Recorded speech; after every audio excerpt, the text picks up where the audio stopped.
श्री स्वामी समर्थ. कशा आहात तुम्ही? आशा व्यक्त करतो स्वस्त असाल, मस्त असाल आणि स्वामींच्या सेवेमध्ये तल्लीन असाल.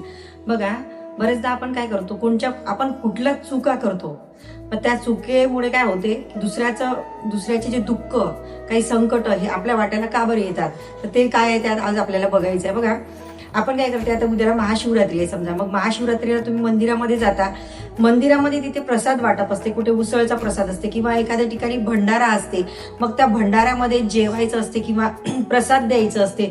तर मग आपण अशा वेळेला काय करतो, आपल्याला जेवढा प्रसाद दिलेला आहे तेवढाच प्रसाद आपण घरी घेऊन यायला पाहिजे, पण आपण काय करतो, तेवढा प्रसाद तर घेतोच, पण परत आणखी आणायला जातो, परत प्रसाद आणतो. आणि अशा काही जर आपल्या चुका होते आणि एकदा आपल्याला जर महाप्रसाद असला तिथे आपण जातो, तिथून आपण प्रसाद आणतो, प्रसाद आणल्याच्या नंतर एकदा आणल्याच्या नंतरही परत आपल्याला असं असतं की आपल्याला परत मिळायला पाहिजे म्हणून.